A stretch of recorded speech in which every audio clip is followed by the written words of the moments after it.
Good afternoon and welcome, everybody. This would be the Jeff Cameron Show right here on 93.3 Real Talk Radio, Warchant TV.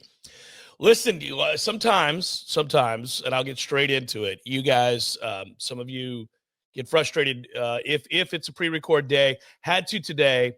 I'm traveling today. We're back live on Friday, off tomorrow. There will be a best of for those listening on 93.3.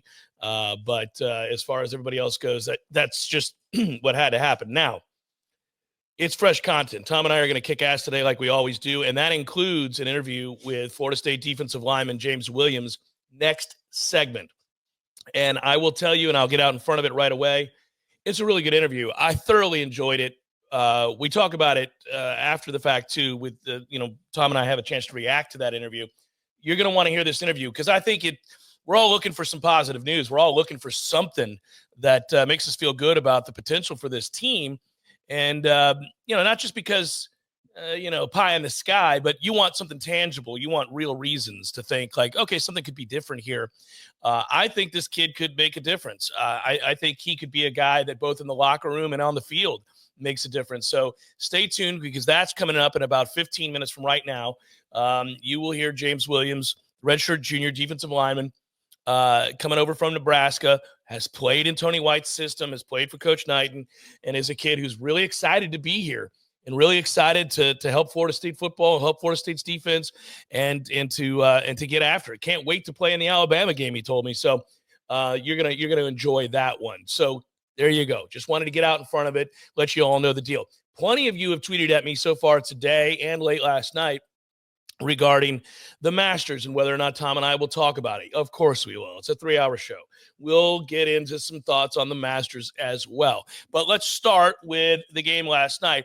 And I don't know about you, but first let me say it before we start talking about it.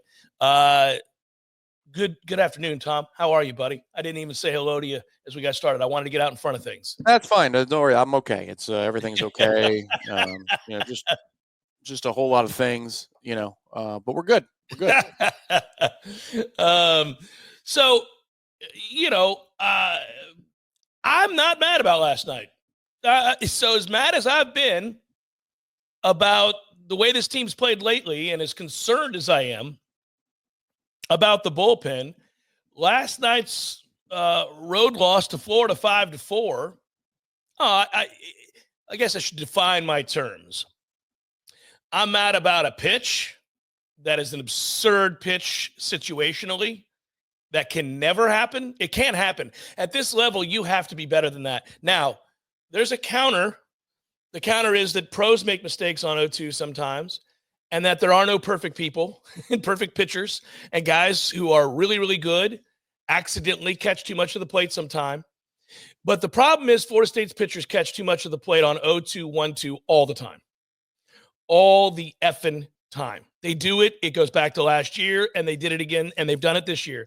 That's got to stop. That has to stop. It's not like a one-off, oopsie, golly, meant to bounce that, hung a little bit, guy got all of it. It happens. Again, Skeens hung one yesterday. It happens.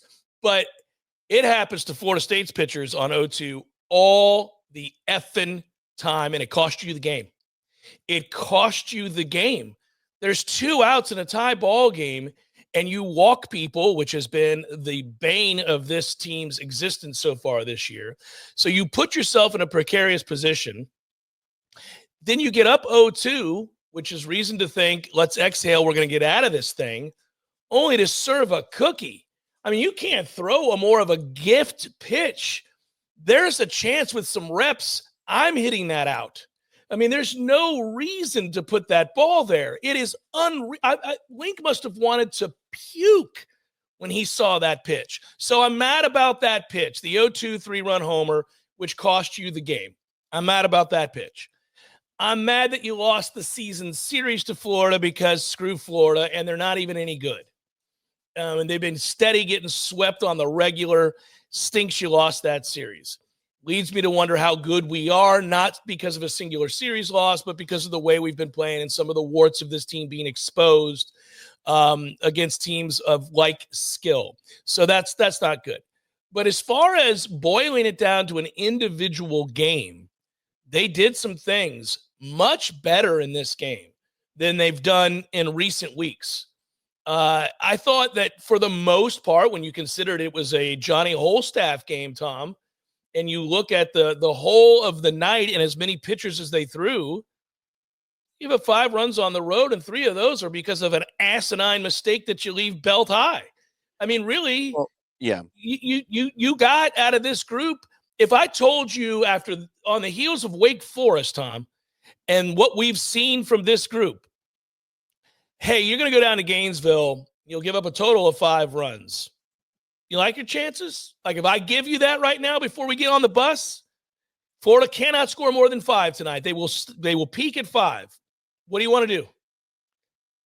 I think I may take it, given that we gave up 17 and 12 or whatever the hell in back-to-back games. I think I would take it.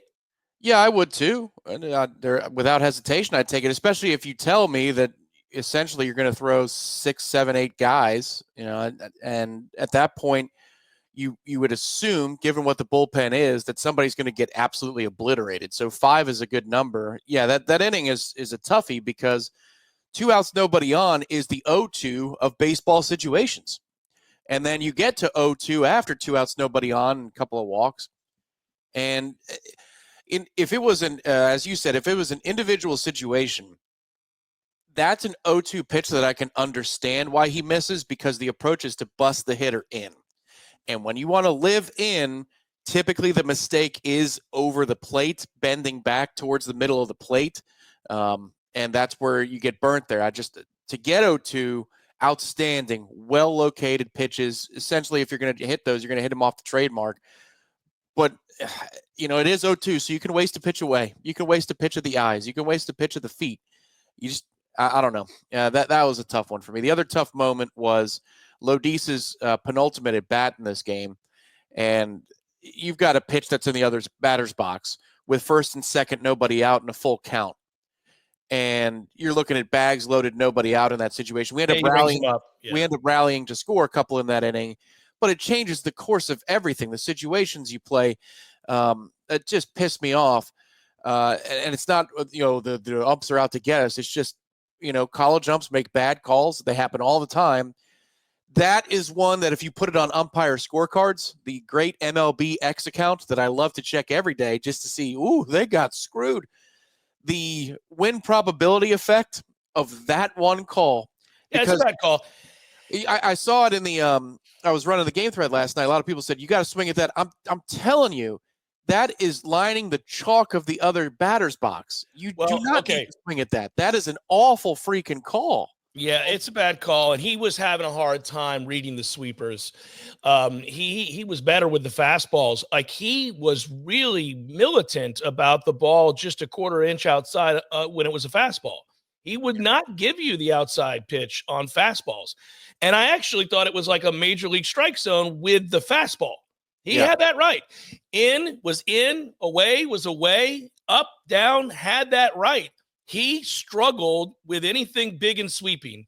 And crossing the plate, crossing his eyes, he struggled. But my problem is, and you got the tight look at it, and I understand it's off center, but that particular pitch starts at best on the black outside, at best. I think it started away. No, it's a bad call. I will say I might flip the bat at it at 3-2, just because he's had such a hard time. I don't know. I agree. You shouldn't have to, Tom. But it's college baseball. I don't want to get in the weeds on this. You're right about it. He shouldn't have called that strike 3. But when it's a one-run game, you're looking at the key moments of the game. It's not about sour grapes. It's not about emotions or anything like that. You got 2 key moments. One's your 0-2, and you dot one middle. I mean, it's just and it gets yanked out of the yard. And then the other key moment in the game to me that affected a one-run game when it comes down to minuscule moments, that's your best hitter at the plate. He's seeing the ball well enough. That's outside, and you end up scoring a couple runs anyway, and you get it to 5-4. But that rally could have been far larger. That's the unfortunate part to me. Yeah, I am going to say that though they were 1 for 10 with runners in scoring position last night. The team was, and the mistake that I really want to be careful about how I worded this because it's so chiding and dismissive. A lot of baseball, or just sort of casual baseball fans, will look at a stat like runners in scoring position and what you hit with runners in scoring position. And they will surmise that there is something you could have been doing better when that number is not satisfactory. They'll say, like, they won't take into account that you hit the ball on the screws 3 times with runners in scoring position, and it happened to be right at a center fielder, right at a second baseman, and right at a third baseman. And on a different day, in baseball being baseball, it's 6 inches higher or lower, and you clear the bases, and you beat somebody's ass 11-5. So they won't do that. They'll just see 1 for 10, and they'll go, well, here we go again. Now, I'm not saying that's what happened last night, but what I am saying is every game is different that way, and sometimes that stat can be terribly misleading regarding approach.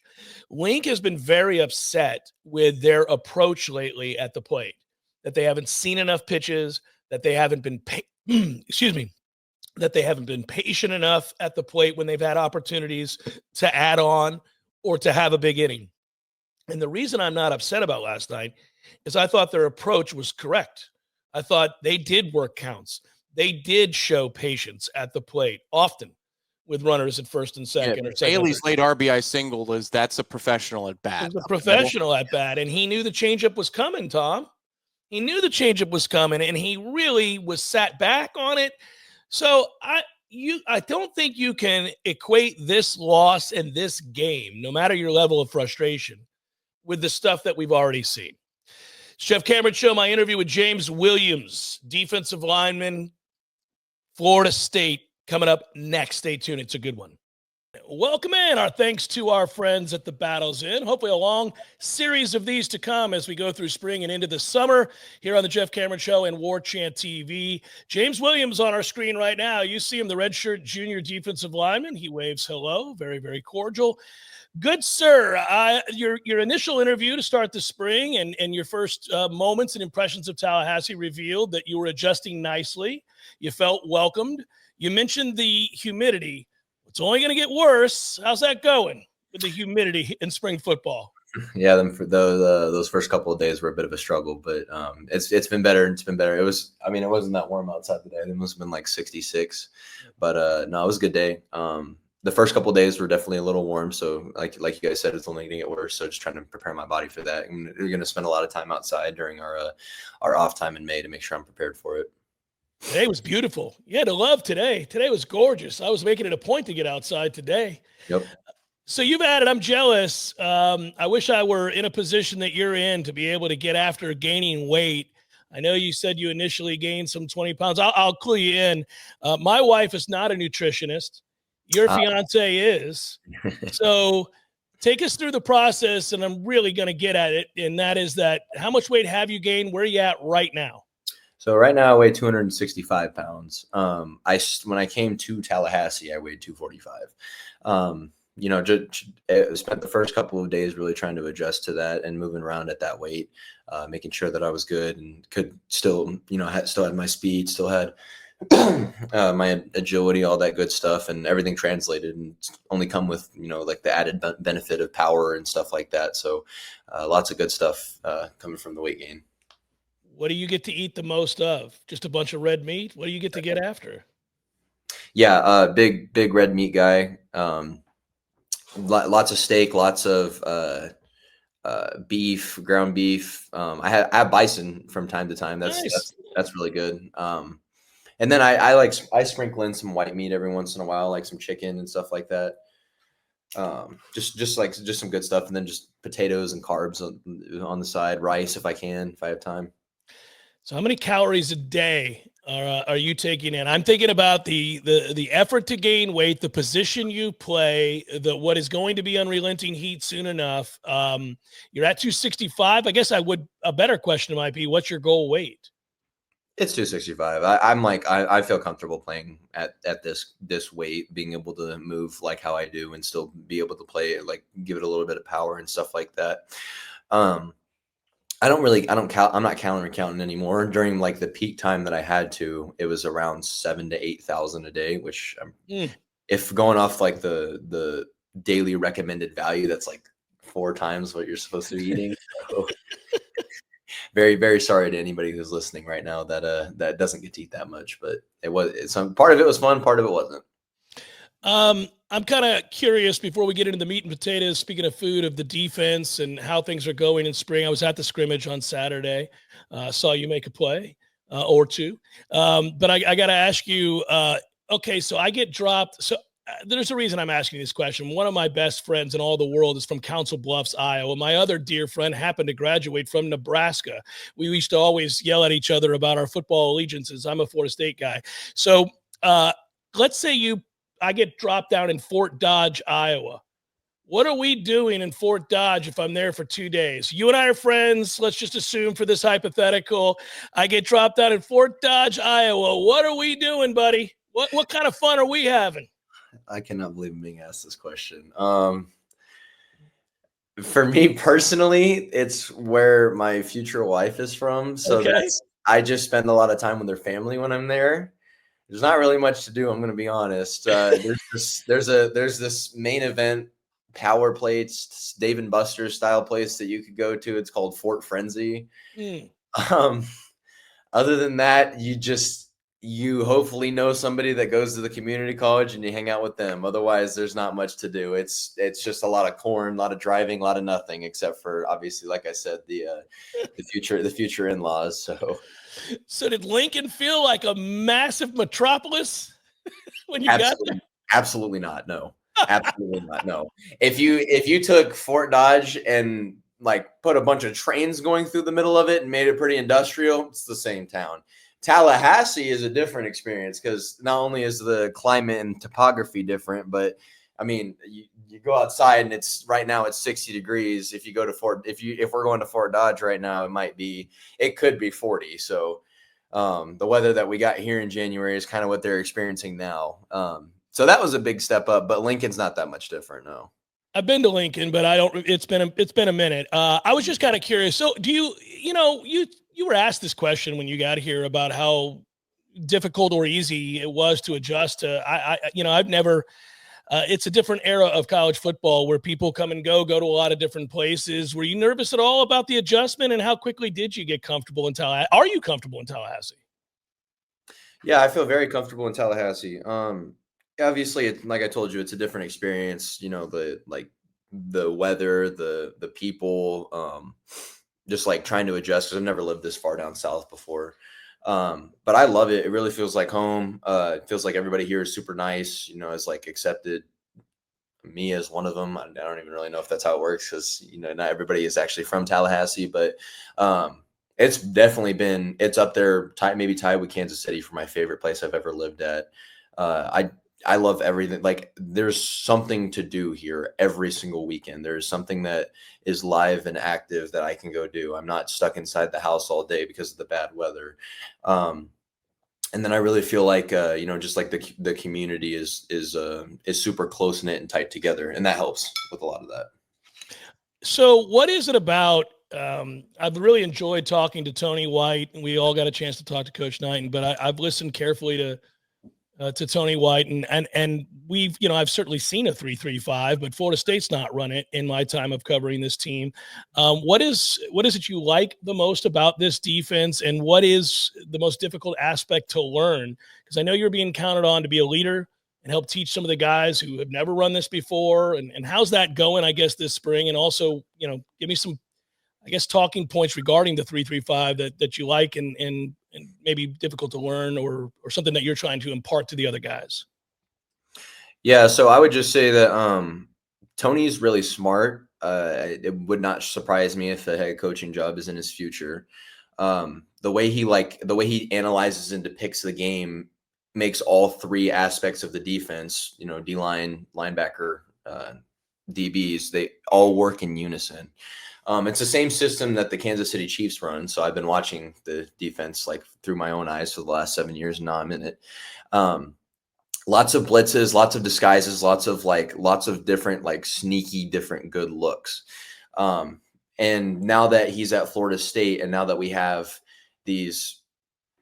all these crazy guys on defense, all these big showstoppers, there's guys like Daryl Jackson and Shaheem and Christian White, and we got some good linebackers coming up. All of those guys help run his system a lot better.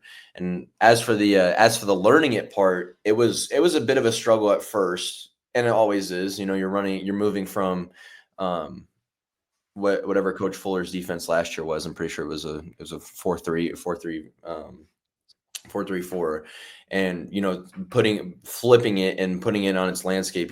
Sometimes it's hard because you're learning new terminology, but at the end of the day, everything's kind of the same. So you just got to get used to it, take good reps, and I think that's starting to reflect. I think the last couple of days on the defensive side of the ball, we've been really dominant, and I think Coach Norvell likes what he sees.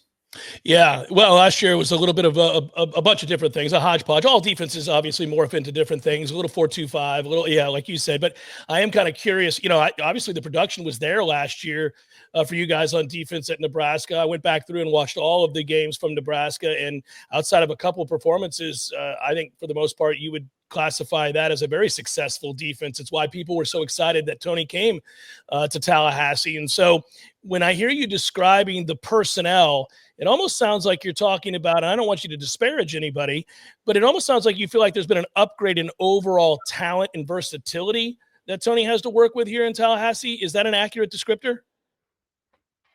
Yeah, I'd say it's pretty accurate. That's no like disrespect to my boys from Nebraska. Obviously, sure. A lot of them play there. I love and appreciate them. I just think like some of the guys that we have down here are built different. Not like again, literally no disrespect. It's literally like we went from Ty Robinson, who will be a second round pick, should be a first round pick in my opinion. He's a dog.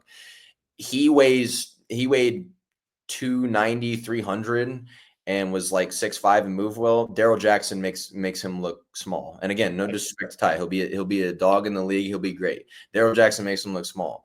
A lot of the guys in the D-line room are like that. It just kind of like that Southern mantra of guys from the South who are, big, like the not like the big corn-fed boys, but not corn-fed, if that makes sense. No, I know what you're saying. Yeah. Like it's just bigger bodies, different speeds. Obviously, football reigns supreme down here, so it's a different speed. But I'm really liking where we're at with our guys. I really like that where we're at in the defense and where we're at like throughout spring ball. There's a couple of things to clean up, but I think we're going to get it all done. In fairness to anybody that is listening to this that may have played with you at Nebraska, Daryl Jackson makes everybody look small. Yeah. Daryl Jackson is a massive human being, and to lay eyes on him is intimidating. I don't suppose you, being a tough player yourself, were intimidated, but were you kind of like, oh, that's different? And that's what it sounds like you're describing to me. And I think Daryl does that to a lot of people. Yeah. My first reaction when I met him was, I'm really glad I play on the same side. I'm not want to have to block that guy. What do you think is your best attribute?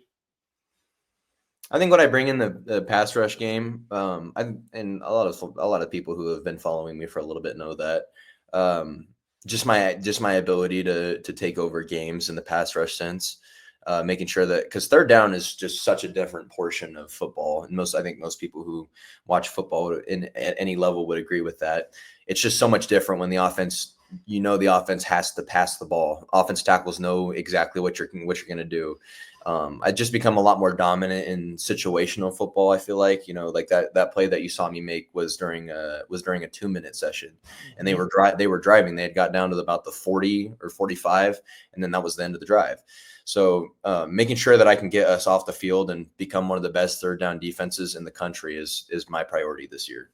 What is something that you feel like you've had to work on and that you are working on? If your strength is pass rush, obviously I think you're going to tell me that you want to be on the field more against the run. For sure. I would never say that the run has been a huge liability for me. I just have been kind of small, so I haven't been able to play against it like as well as I want to. I just kind of want to move into that Abdul Carter type role where I'm all over the field. I'm making plays. Like I'm not just a blocking dummy on the edge waiting for the next play if the ball's not near me. Like I want to be able to make lots of different plays in this defense, mostly because I know it. I've been in it. I know what even the DBs are going to do on most plays. I just want to be a guy who is all over the field making plays, and that's where I feel like I can take the next step. It's not just in the pass game for me, also on the run. That's a hell of a bar to set. Abdul Carter is going to go 2 or 3 in the draft, right? You make it 1? Depends on if the Browns want to take quarterback. Are you? So I feel like we could get into this. Are you a geek like me? Do you like to play the role of GM? Do you like to do this and have fun and get? I mean, the draft is a couple weeks away. Yeah, no, big GM guy. Got a mock draft board going up and everything. Boom. You like any of the quarterbacks? Yeah, so I haven't scouted Cam Ward a lot. I'm sure you probably know more about him playing against him, or haven't seen him play. I personally played against Shador. I think that if he does have better O-line play, and even if he doesn't, I mean he'll be used to it. But he can be a dissector. He can attack the field. I think he'll be really good. Obviously, the drawback to that is that you're not going to be able to throw to Travis Hunter every single week. But I think if he has a more balanced overall play, he can be a really good, solid quarterback at that level for a long period of time. And then, like you said, Cam Ward, like from what I see from him, he won't be able to stand back in the pocket quite as much, but I think he'll be pretty good in the league too. James, how much pride did you guys take in totally shutting Colorado down? That was a dominant performance. I watched every snap of that game. Yeah, very, very emotional game, I'd say. Probably, and from the experiences that I hear of the people sitting in the stands, one of the most electric atmospheres I've ever been in. We had lost the previous year pretty badly. And we just, we wanted our get back. So that was an important game for us. We knew that they were talking a whole lot before the game started. So we wanted to make sure that we talked back. And after, I think the pick 6 that Tommy Hill had at the beginning of the game is the loudest I've ever heard a football stadium before. And like I said, I grew up in Kansas City and then went to a ton of playoff games, and it was louder than any of that.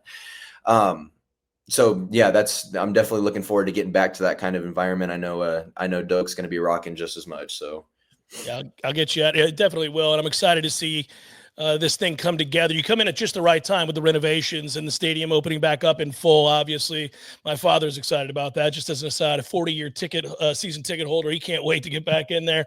Last couple of things here. I just want to ask you this: what's it like to deal with? I know in the scrimmage, and the coaches have talked about this, so I'm not revealing trade secrets. There've been some guys with some nagging injuries, so they didn't have the depth and rotation that they're going to have. But I am kind of curious of what it's like for you as a defensive player to deal with the tempo that Gus is going to try to throw at you.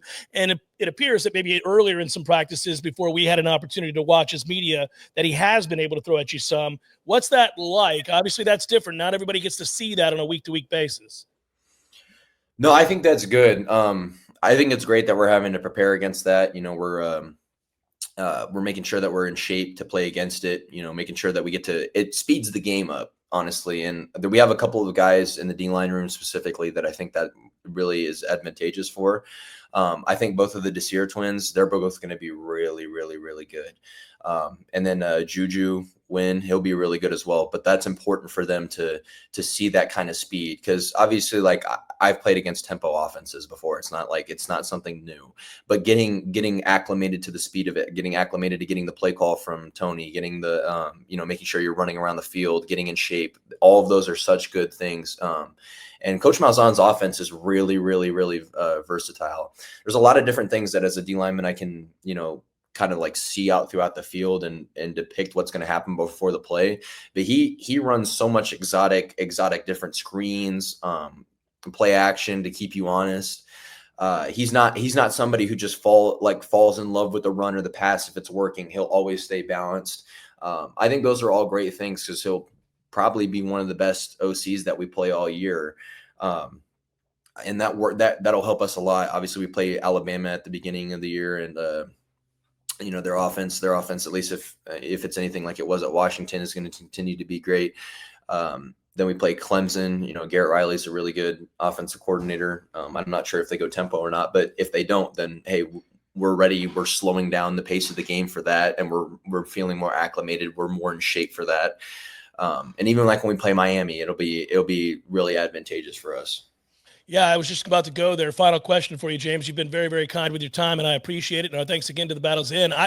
Have you given yourself a chance? I mean, obviously, you've played in big-time atmospheres all over the country. I am kind of curious. Have you thought about what it's going to be like to run out of that tunnel in game number 1, primetime, Alabama comes to town? I mean, a clash of the Titans, at least certainly reputationally, should be a lot of fun. Most definitely, and I'm very excited. You know, those are the kind of games you get up for. Those are the kind of games you live for, especially as somebody who has always died wanting to play this sport, and especially at a university as prestigious as this. I've personally, as the last 2 years at Nebraska, I've played the last 2 national championships. Yeah. Last year at Ohio State, and then the first year when we got the brakes blown off us by Michigan. So I would say, like, I'm not hiding from the competition. You know, we were in a back and forth battle with the national champions last year and held them to their lowest point total of the year. So it's not something that I'm scared of or shying away from, for sure. Yeah, you're not going to have to tackle a running back that's any more devastating than Henderson. So you got to imagine that. I mean, and I watched the game against Ohio State. You guys were phenomenal. Probably should have won that game. Jenkins and Henderson only had 64 rushing yards in that game. So I'm aware, and I wanted to softball that for you. So there you go. For sure. Hey, James, man, this has been great. I want to have you on again at some point. Thanks again for your time. Best of luck the rest of spring. And you hang in there, and I'll talk to you again real soon. Okay, buddy? For sure, Jeff. I'd love to be back on. Appreciate you. Absolutely. You take care. That's James Williams, redshirt junior, coming over from Nebraska. Big things expected from him. Obviously, they're going to need him not only just to be a good player, but a guy that can help teach some of these guys as well. I want to give a hearty thanks to our friends at the Battles Inn yet again. Obviously, you can always roll on over there and make sure that you're giving to the Battles Inn. And we're hoping to have a few more guys on as this goes on. But I think certainly Tom and I can come back and react to that conversation. James gave us a lot to eat from right there. There's a guy that is thoughtful, and there's a guy that has been involved in a lot of big moments and isn't afraid to talk about expectations. That's it. That's all. Thanks for watching Warchant TV and listening to the Jeff Cameron Show. So James Williams, everybody, how about that, huh? Once again, our thanks to the Battles Inn, and our thanks to James Williams, who took the time to sit down with us. I'm always thankful of our guests. I don't have that many. There aren't too many people I want to talk to, frankly, at least not extensively. I mean, yes, there are some people, if we had a dream guest list, that I would interview a director or something, or a musician. But as it pertains to athletes, a lot of times you get guys, I don't blame them because they catch so much flack. A lot of guys who aren't willing to have a conversation. That was a conversation. That was a nice conversation from an insightful, measured, intelligent young man who I think is beyond his years when it comes to talking football or conducting interviews. And you can see why a lot of people enjoy talking to James, and you can see why he might be a leader and why they're expecting him to be. And there's a guy who's also, Tom, I think, not lacking in confidence. I said to you after the interview was over that he's a good kind of cocky, and I mean that as a compliment. I don't know too many accomplished athletes, or anybody for that matter, that isn't confident and doesn't reveal that confidence when they speak to you about whatever it is they're an expert in or whatever it is they are good at. And he has that too, which I think is important. Yeah, you often like to say that I have an old soul. I think his soul and mine are the same age, which means his soul is like double his age currently on the earth. That's somebody who understands nuance. That's somebody who enjoys nuance as well in discussions. One of the indicators to me that raised my eyebrows was he knows where the secondary is going to be on some plays. I find that really fascinating. That is of no benefit to him. The secondary benefits from understanding what the front is going to do because they know whether to jump a first move or things like that. Yes. But for a defensive lineman to care enough to understand where guys 2 levels behind him are going to line up or what their responsibilities are tells me that he is very much a geek. And I motion right here on the show that he is our new NFL draft analyst, because it sounds like if he's got a mock board. I got a text in a little too late. I wanted to know who he thought the Bucs were going to take, and I wanted to know the logic behind it because I bet he would have given a good answer. I think he would too, and he was already, figuring out, juggling, like, well, what if Cleveland wants to do this and the direction that others can go? Yeah. Well, he's obviously grown up on Kansas City Chiefs football, and he's seen an awful lot of success, and he's gone to those games. I did like that he pointed out the Chiefs run the same defense, and He talks about that versatility. We all know that actually, despite the superstardom, and rightfully so, of one Patrick Mahomes, last couple of years, it's been the Chiefs' defense that has carried the day for them in Kansas City. So I took stock of that, took note of that. He certainly has too. Now, obviously, they've got Chris Jones, amongst others, that are running that defense, and that's a game changer. Certainly seems like he would like to be a player of that ilk, right? That kind of diversity. When he said that, he wants to be more like Abdul Carter, I thought, okay, then I'd love for you to be like Abdul Carter. If you could be anything close to Abdul Carter this year, dare I say, Florida State fans, we got us one. We got us one. If we got us a kid who transferred in from Nebraska, undersized, and then first year starting at Florida State is Abdul Carter-esque, that would be something. Now, lofty goals. I like that he has lofty goals, and I like that he's up to. Now, you heard it. I asked very specifically, because this is a hotly debated issue. He doesn't strike me as the kind of kid that's going to lie. Told us he was 265 pounds. I don't think my assessment of his size was that far off. I'm just saying. He's a big kid. Yeah, well, he'll carry that very well because of the 6'6" frame. So, it doesn't look like 265 on most human beings. That usually is reserved for a bouncer at a club. Most human beings who are 265. He's just going to look like a normal dude who's in very good shape. But I do like that he has a plan. He has a plan for everything, clearly. But he's got a plan about how he wants to play against the run, the weight he needs to be to have the strength to play against the run, and that he's done now. He's in a maintenance phase rather than a growth phase in terms of his nutrition. It's just, how he approaches his plan nutritionally, it seems to be the way he approaches just about everything. You don't know the world about kids just through one 20-minute interview, but you can kind of sense that when he commits to something, he thinks it through all the way. So it's cool to see that this is somebody who's going to be helping lead this group.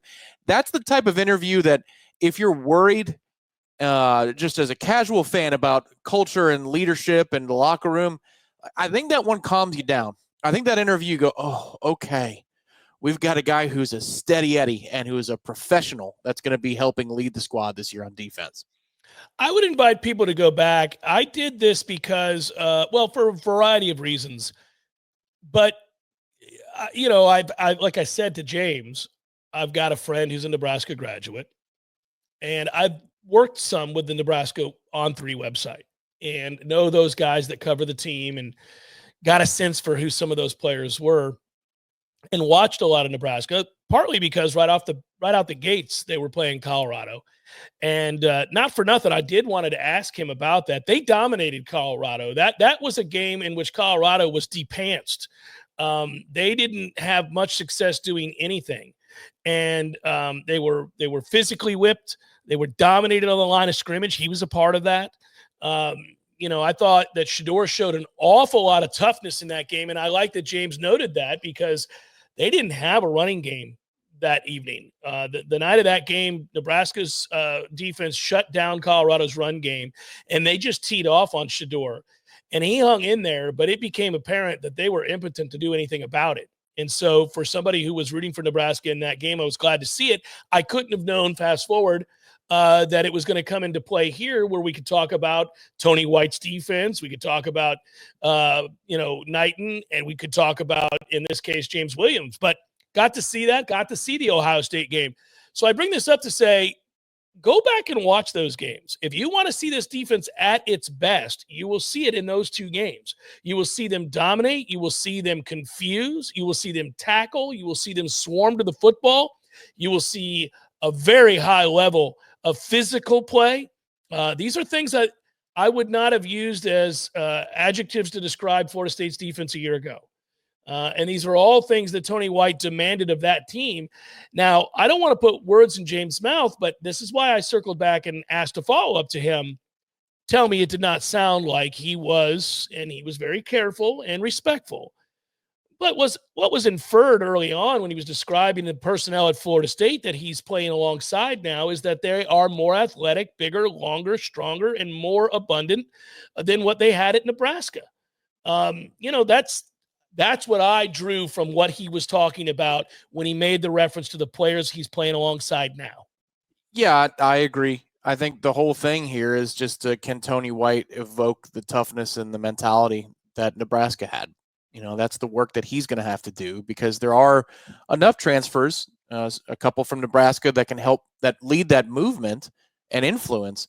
But that Tony White clearly understands that. He's spoken openly about it in his media availabilities, about building up confidence and training the guys' minds to allow one play to be one play. And if it's bad, mitigate the damage if you can. And if not, okay, don't let that affect the next one. So he's working psychologically on getting the mentality to go. I think James sees the potential there. And I think also you don't surmise as a player that your defensive coordinator is going to be a head coach soon if you don't think there's the talent to boost the resume. James doesn't strike me as a guy who would say that just because he thinks Tony White is a good coach and a good leader.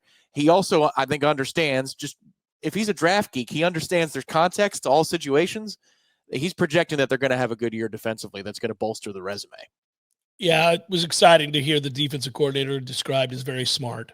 I enjoyed that from a smart guy. It's a little bit different, I mean, it's nice. Yes. If I had to guess, this is not a guy who suffers fools. This player I'm talking about. He does not. Yeah. I think it's correct to say if I'd asked him one more nutrition question, he would have excused himself from the interview. So that's why we moved on very, very quickly. I got a sense immediately that, we're dealing with a smart kid here who wants to talk about real things. Well, why don't we oblige after I get this funny, goofy question about middle of nowhere Fort Dodge, Iowa out of the way, which actually worked because it was enjoyable to see him kind of smile and realize, okay, we're going to have some fun here tonight too. He made plays in the scrimmage. I brought that up. He specifically knows the play I'm referring to because he alluded to it. The play you saw me make, quote unquote, it was a sack. It was a sack that he had in the scrimmage. And also an indicator of a high level of IQ, the recall immediately. He's like, he would have been impressed by ... Yeah. Yep. Well, I was, because he was shedding a block to make that play, and it was a big play, and it was a third down, and they were driving. He's not wrong. The specific play was an important play. I just think that that's a good sign. Let's hope as we continue to have these kinds of interviews, we welcome people in, we get an opportunity to talk more to these kids. I want so badly for this Florida State defense to play smart, to play fast, to swarm to the football, to be responsible to each other, to do some of the things we just never saw on display last year. I think in addition to the losses, of which there were a lot, what made it difficult to watch for Florida State fans was that they did not play football the right way. They did not play the game the right way. I don't know how good they're going to be. I don't know if this kid, who I really enjoyed clearly talking to, is going to be a game changer or not. I don't know if they have the depth of personnel or overall talent. But I think they're going to play the game the right way, and I'm excited about that. Yeah, this is one where, as Noles, we're looking for good news. We're looking for hope. And in this instance, I don't think we're being rose-colored glasses guys to feel hope coming out of that interview, because it's a good interview. It was a fun interview, yeah. It's a player who's already produced. It's a player who's taking material steps to improve, to be a more complete player. But he's also a really smart guy who is taking the task very seriously. So you don't have to contort yourself to believe that, well, maybe this guy could be something. Like, no, if he has the athletic ability, he's going to succeed. If he has the athletic ability to play all three downs, he will play very well on all three downs, because you can tell this matters greatly to him, which is cool to see. I wanted to ask him who the basketball poster was. I didn't get a chance to ask him. I could see, obviously, he had his jersey from Nebraska up there on the wall, which he should. But I couldn't see who the basketball player was. He's a sports fan, man. He's a sports fanatic. Dude loves sports. Some guys play football, and they're just good football players. That guy loves sports, which is kind of cool, which is what I think endeared him to not just us, but I'm sure a lot of listeners and watchers, viewers of the show. So that was cool. Final hour is forthcoming here. We'll not final hour. I'm fast forwarding things, guys. I'm traveling today. That's why we had to record. For those of you just joining, I'm on the road today. I'm going to be gone tomorrow, back Friday. That's how this works today. But we got great content for you, like that interview we just did. And it's fresh. It's fresh. So it's hour number 2 that's coming up next. Stay with us. Jeff Cameron Show, 93.3 Real Talk Radio, Warchant TV. I got to admit, I'm just downright giddy about the interview we did last hour. I thought he was great. I know we've lauded it but there was just a sense about him that that made me feel good about where we're at. And I want a few more guys like that because, I thought it was cool that James Williams, if you guys missed the interview, redshirt junior, defensive lineman, Florida State, James Williams, going to be counted on this year to be an important piece to what they're doing with the new defense under Tony White. He referenced a lot of guys that he was excited about, and I get the sense that he assesses things very carefully. So when he was excited about players and what they're working on in scheme, then that's a good sign. I'm looking for those things. I know that none of us are going to go into this upcoming season, and I do want to point something out, and this will get us into a broader conversation that we can carry over into the next hour, Tom.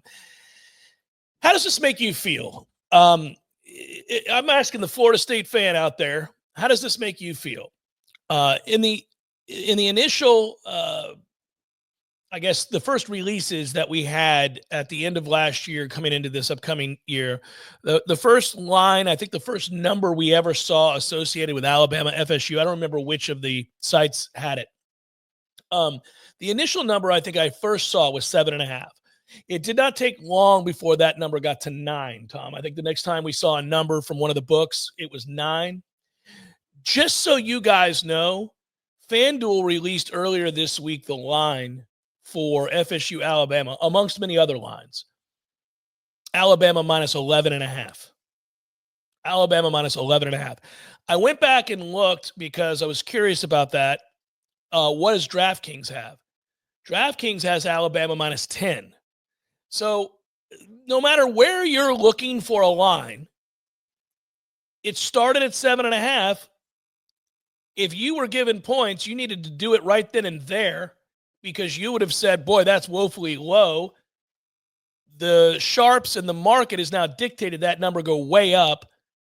It's 11.5 in some places, 10.5 in some places, 10 in other places. The lowest is maybe 9.5. I don't even know where you can get. I don't know if you can get single digits anymore if you're laying the points.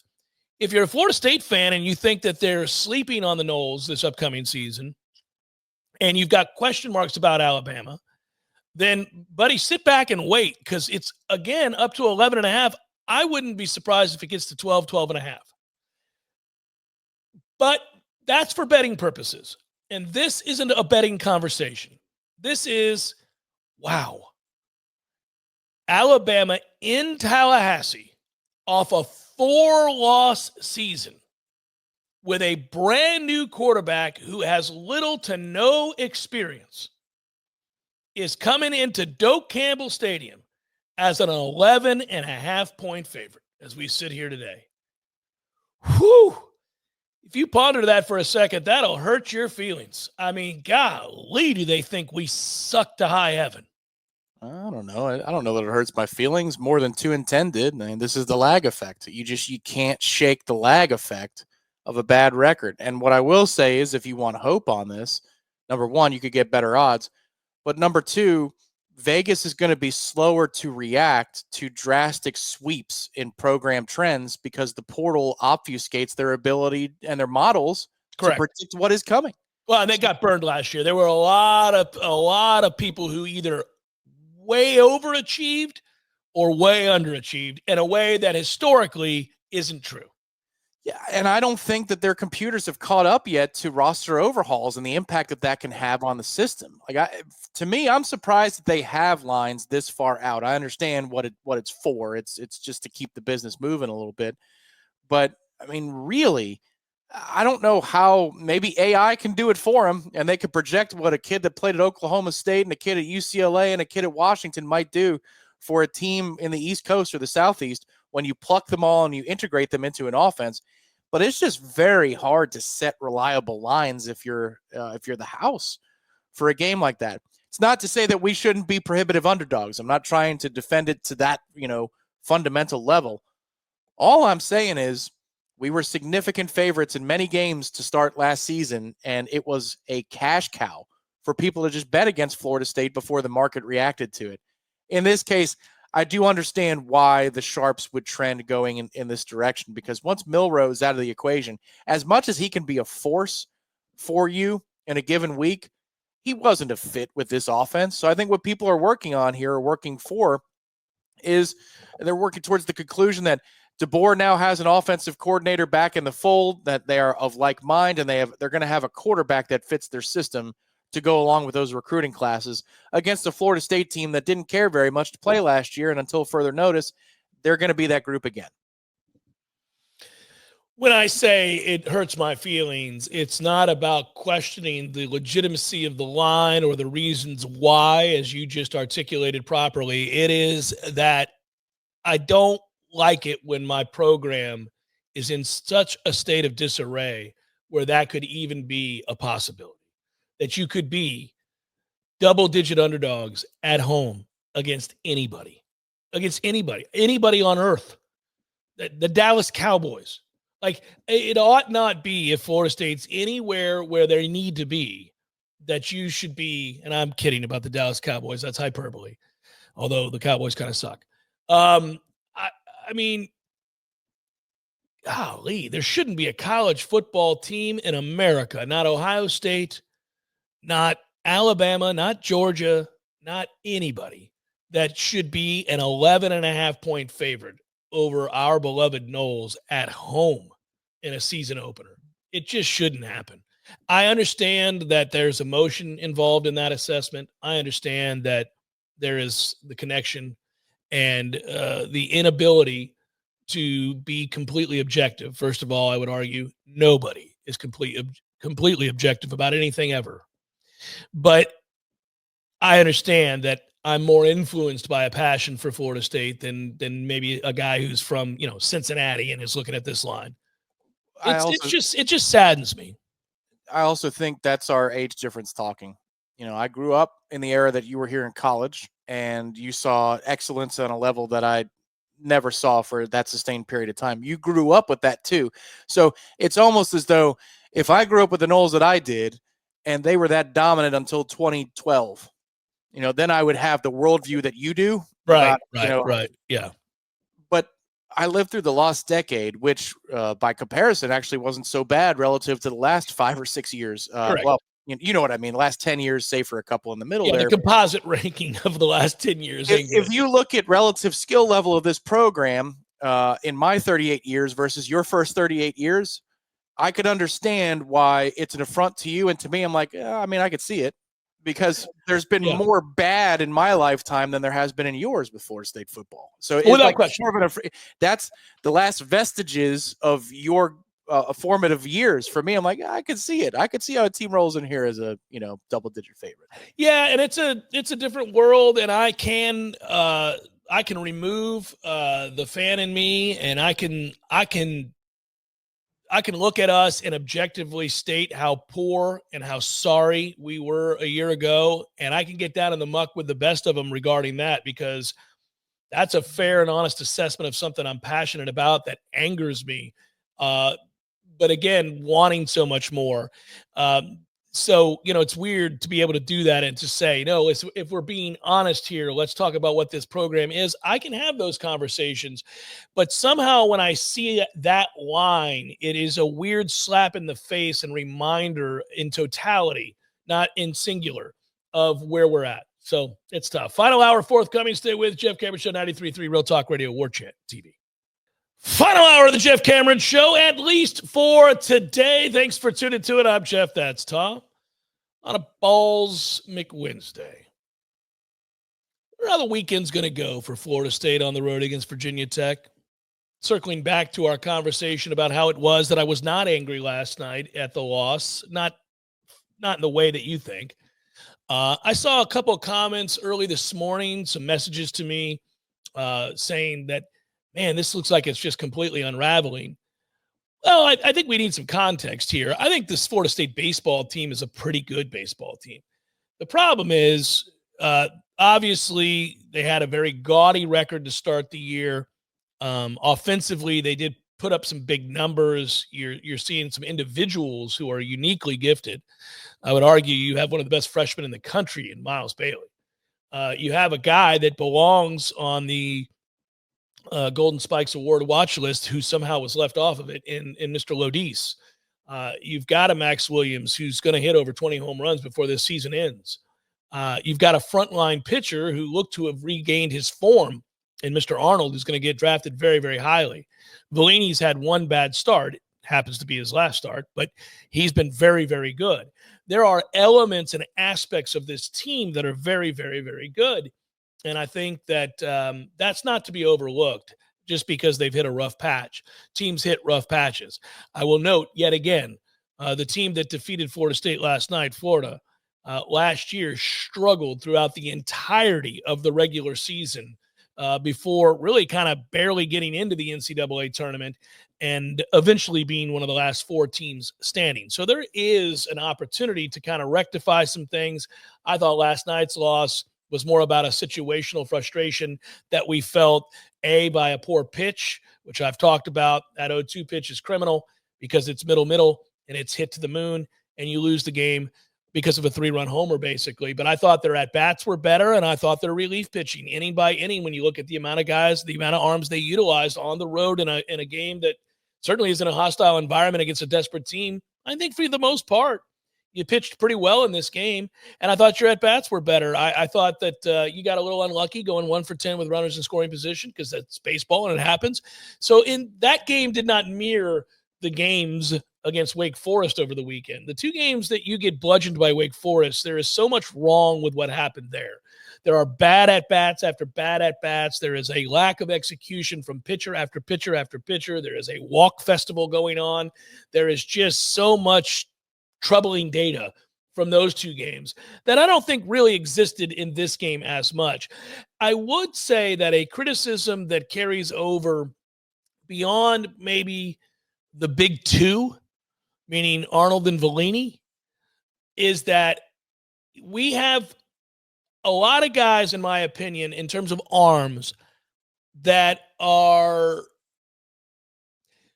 not consistent strike throwers, and the strikes they do throw too frequently do not miss bats.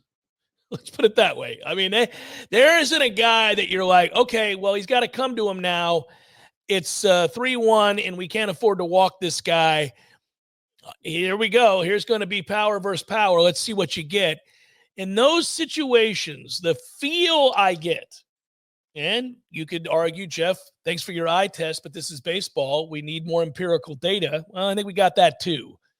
But the feel I get from watching our guys not named Arnold or Bellini is that any of them that have to come to a hitter of any standard of excellence is in trouble. They're not going to throw the ball by them. They're not. The guys are going to make good contact when they know they're going to get a strike.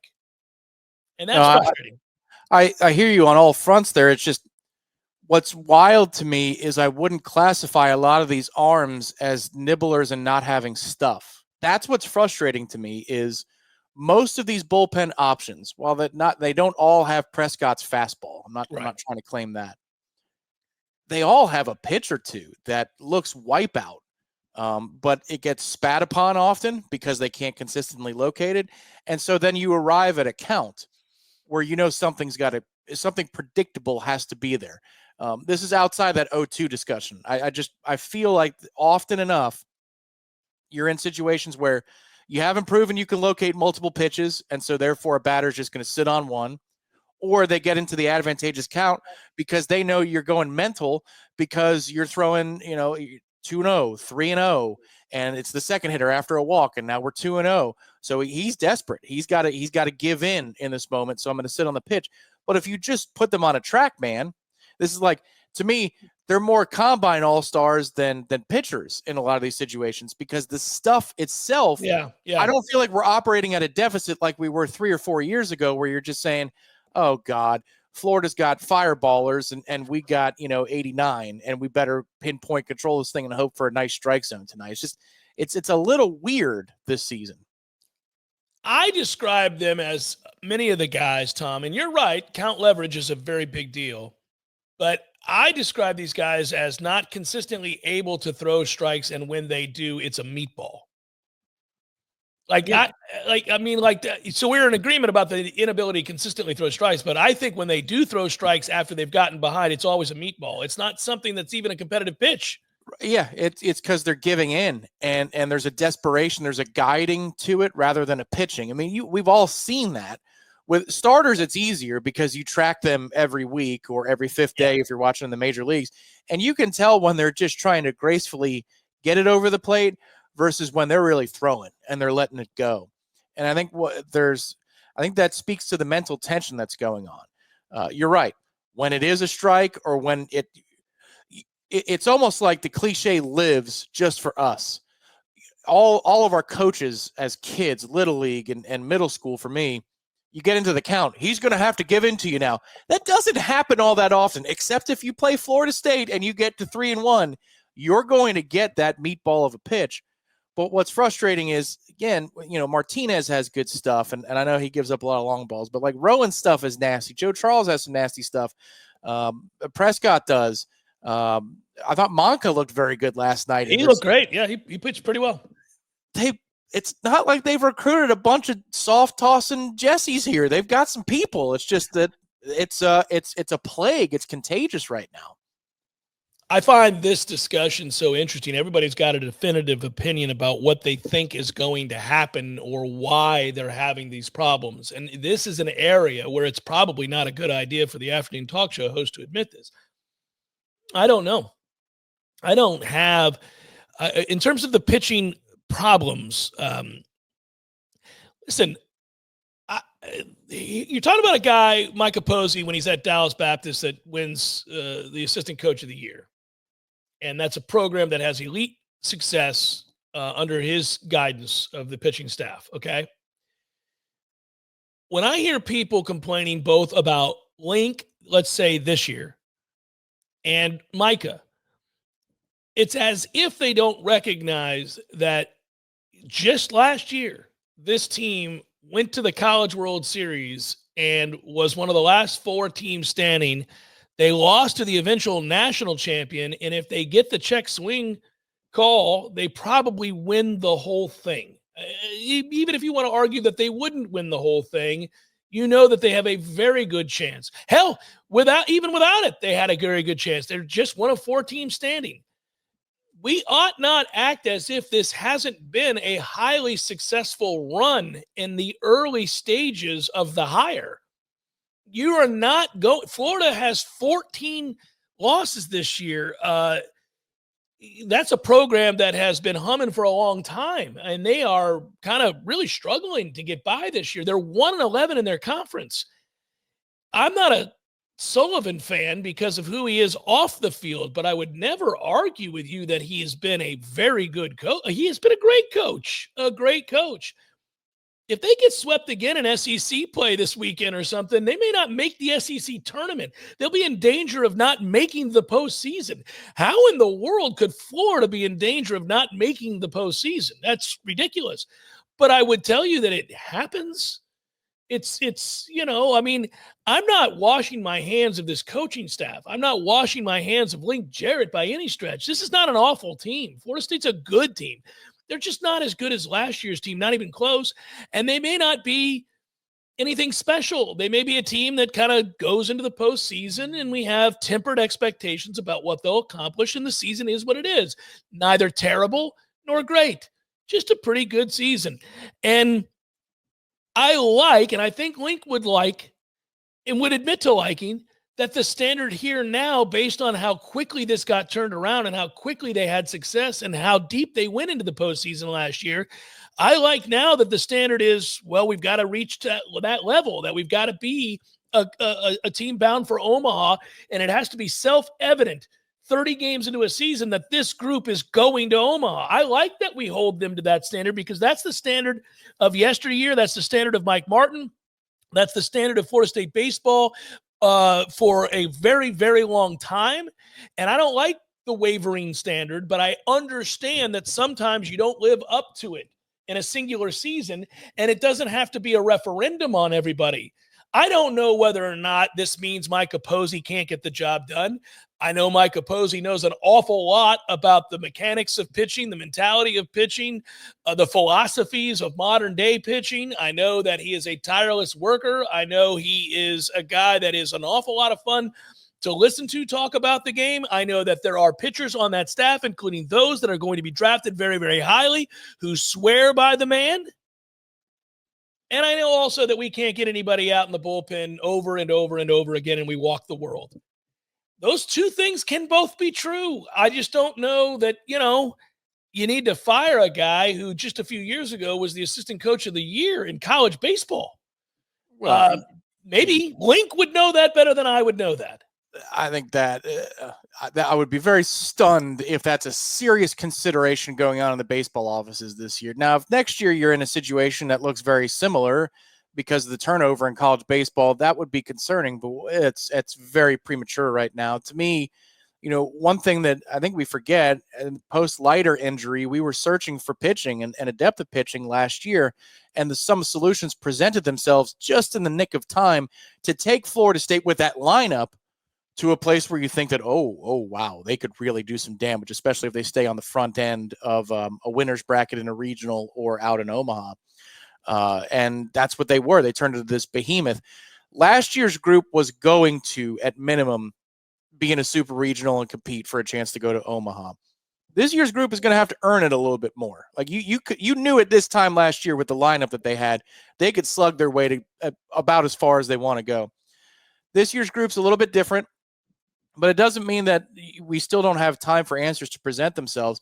What is concerning now is host site top 16 national seed status is starting to slip away.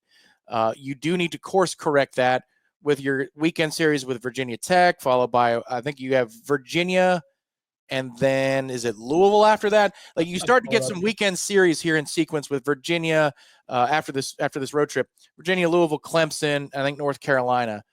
Cal's mixed in there, a road trip out west somewhere as well. But you got some major opportunities to set this thing right and solidify yourself at minimum as a top 16 national seed. But what you need is your horses to be your horses. There's a term for an ace starter that you need to bear out on Friday in this particular situation. Your stopper. Jamie needs to set the tone on Friday, continue the momentum from, I think, the third, the fourth, and the fifth innings of his performance last week and say, all right, guys, I'm fine now. You have Vellini the next day show you that it was a 1 week hiccup, everybody, my bad. And then from there, if you take 2 out of 3, you start to feel like you've course corrected things a little bit. But you need your horse pitchers to set the tone for you this weekend series in order to stop the bleeding. Because right now, they've lost 3 in a row. You're feeling every bit of the three in a row. And you just don't want to see that RPI slide back down to where, hey, man, are we even going to be in line to host a super? I think they're still in line to host a regional, but they're going to have to earn it this year a lot more than last year's group did. And recall last year, A, you got bailed out some by unbelievable offensive firepower, but B, it took a little bit. I mean, I think it's easier for us to forget. We just remember what he looked like late in the year, but Carson Dorsey was not the guy. They were not relying on Carson Dorsey until they were relying on Carson Dorsey, and he became a beast. That's what I'm saying. Yes, these pitching solutions presented themselves just in the nick of time. That's what took our expectations from they can slug to these places to, oh my, like they could win the whole thing. Yes, that's exactly what I'm saying. Is once Leiter got hurt last year, Florida State was in a state of flux beyond Jamie Arnold. You had some bullpen arms that you liked better than this year. Like you had some slots there. But Dorsey morphed into this other thing, and that's what made you feel so much more confident about the situation. So we do have precedent to lean on. I actually like where this lineup is going. I had more concerns about the offense a couple of weeks ago. It's trending in a nice place. Last night, I think the one blemish is the double plays, and Estes grounded. I mean, I don't know if he was using a tailor-made bat, but my God, those were all tailor-made double plays. But I really love what Brody's doing. Delamalier looks great. I still like the ball the other way. Yeah. Yes, he does. Yes. And you throw him in. I mean, he was hitting 9th last night, but you could throw him in 7th, 8th, and 9th, and I think you're going to get good production any way you slice it there. I would assume we're going to get Williams back to be actually, he's available this weekend. Okay. Well, there you go. So that can help you. Now I think he slots back at 9. So you can move Delamalier up to probably 7. I mean, you're starting to piece together a lineup where I'm seeing Bailey's approach has gotten even better. He's starting to look more like a veteran to go along with that power. I really like where the offensive production is trending here. Yeah, I got no problem with the offense. I know they really were duds over the weekend against Wake. Even in the game they won, they didn't hit. So I get that there's some people like, well, listen, Jeff, 4 runs last night. Yeah. I look at runners in scoring position as a better indicator that you're going to score a lot of runs, not that you came up and were fruitless. So when you're 1 of 10, you see 1 of 10 and say, man, we can't hit and score with runners in scoring position. Listen, let me tell you something. Hitting with runners in scoring position is largely luck. There, I said it. It's largely luck. Guys play to the back of their baseball cards. If by chance there's a runner at second and they've gone, I don't know, let's say they're a 333 hitter and they're 0 for their last 8. Well, they're likely due to get a hit here. They're likely due to get a hit, and it's going to happen to come with a runner in scoring position. Sometimes, however, guys will have a week where they come up with a guy in scoring position and they're in the midst of an 0 for 20 slump, whatever. I mean, it comes and goes. It's more about, are you putting runners in scoring position? Because if you keep doing that, you will score runs.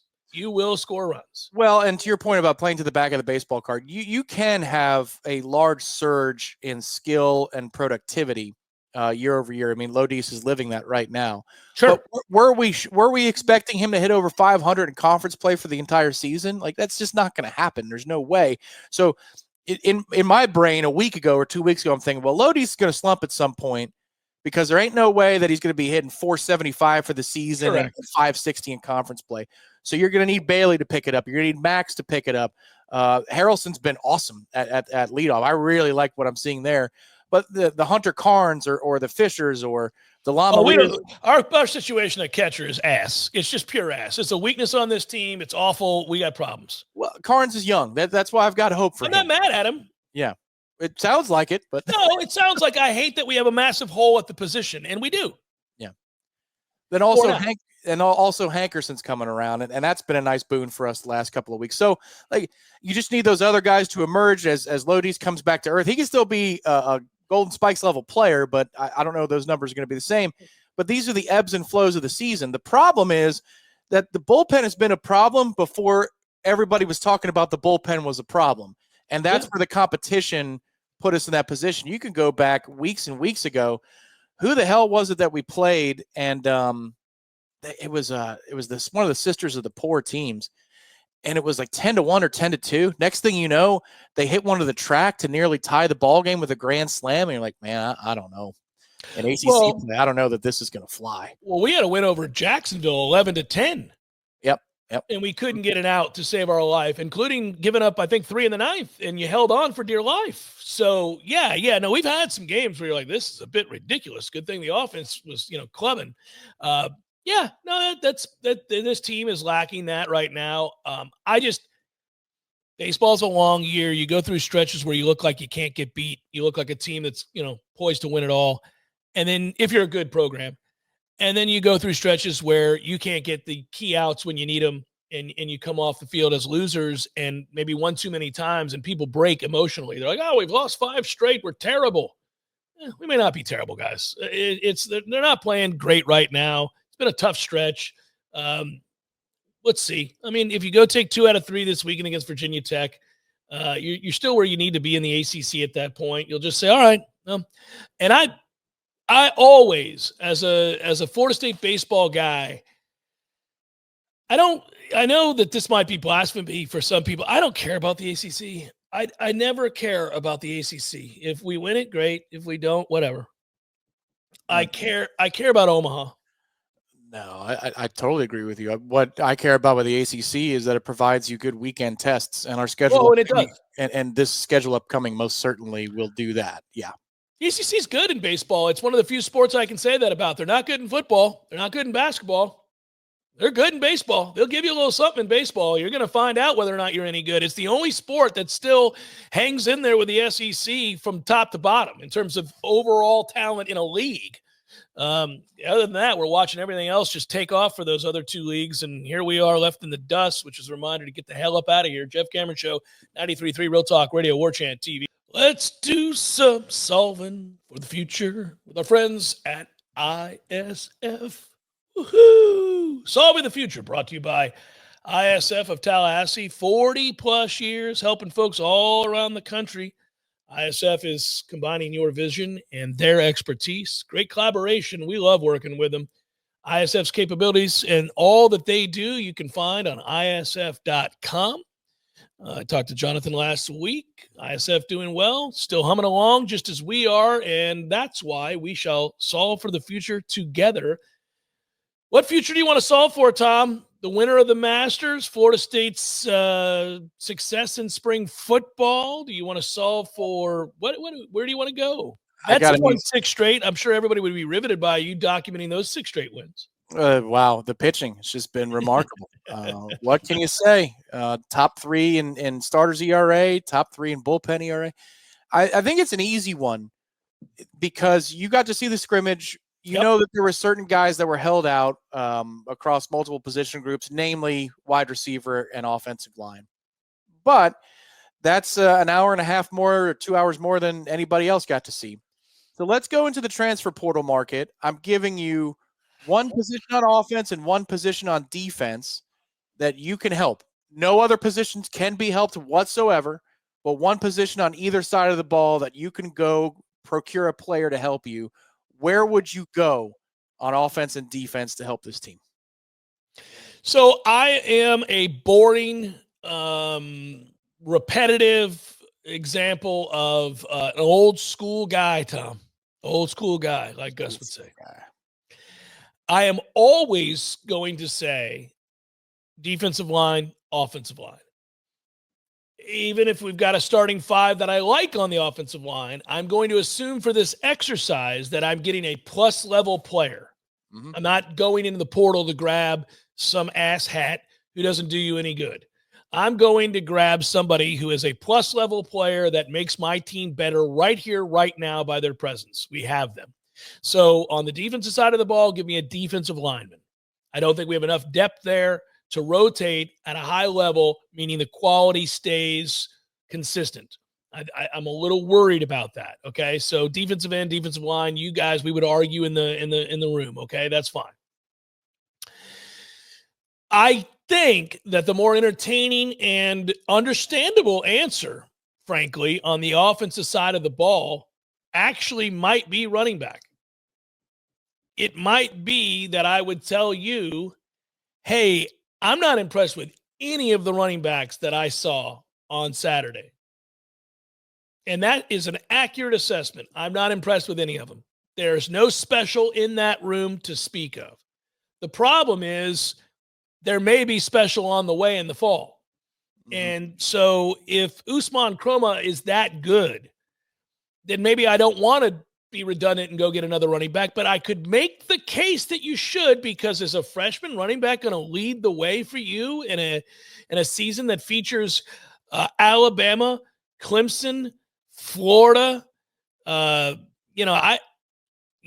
Miami, you got some rugged games that you're in, you're going to be in with a freshman running back. So he would need some help or reprieve. So you could argue that maybe you should go running back there.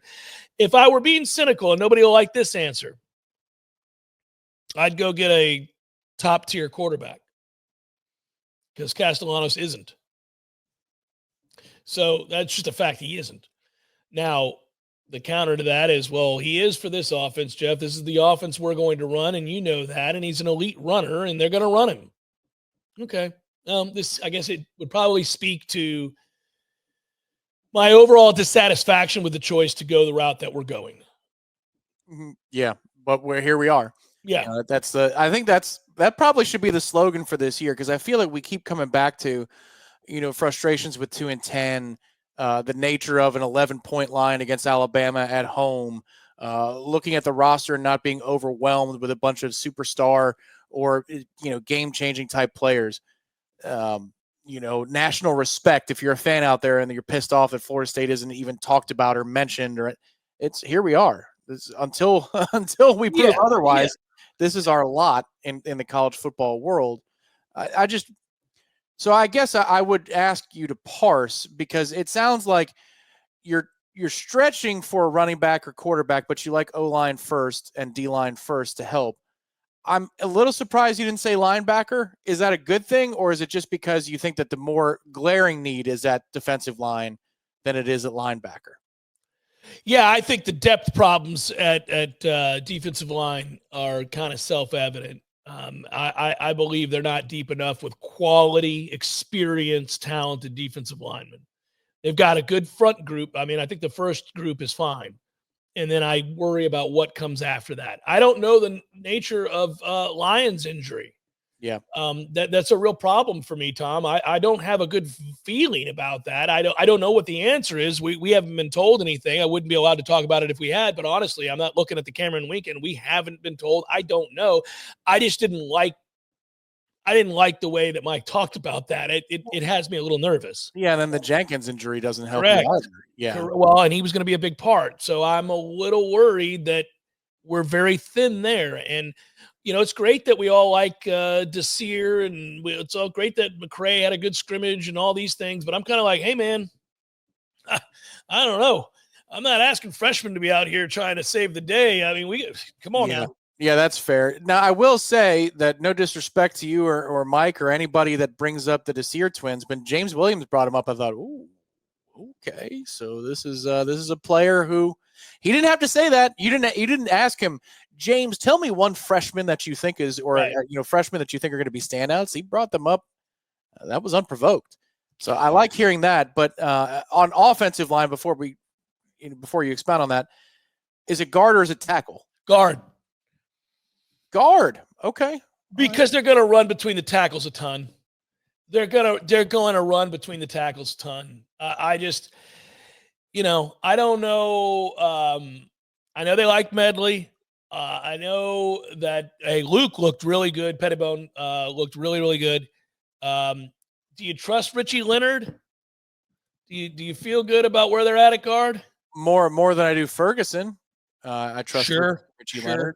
Again, for the exercise, I'm getting a front line, productive, really good guard in this situation. Then sure. Yeah, because now you're going to win first down more often. Yes, you are. And that's the whole, how can you win first down in this offense? Now, Gus is going to help you in a lot of situations off of the dive by rolling the quarterback out, giving him, it could be like a flood, or it could just be a simple out route.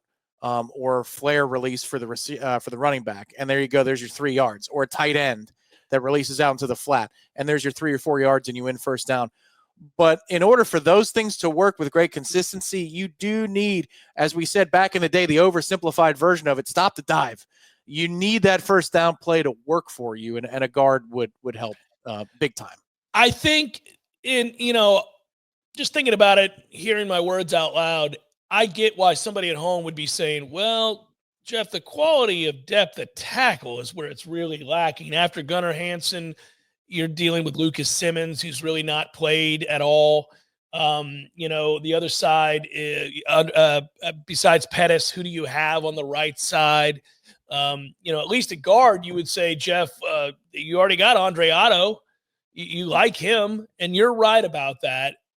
So long-term projections, I get that you would say a tackle, but if I'm bringing in a productive, has done it at a high level, at a power 4, has proven himself guard, I feel very good about our ability to run the dive consistently well and set up 2nd and 6, set up 3rd and 2, and let's go and keep the head of chains. I just think that a lot physically is going to be asked of this interior offensive line. They're really going to be asked to hold up and do a lot.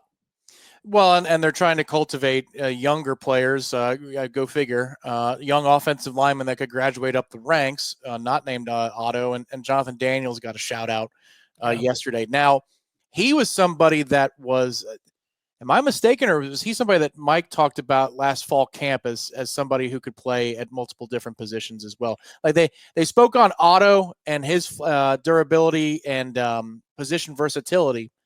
But Jonathan Daniels does have a body type that, for being a younger player, it looks like he could hold up. You might very well need to cultivate a second wave of guys in the interior for the reasons you're describing, not just because that you want to be physical, but in this day and age of a running clock, I think they're targeting 75, 80 plays.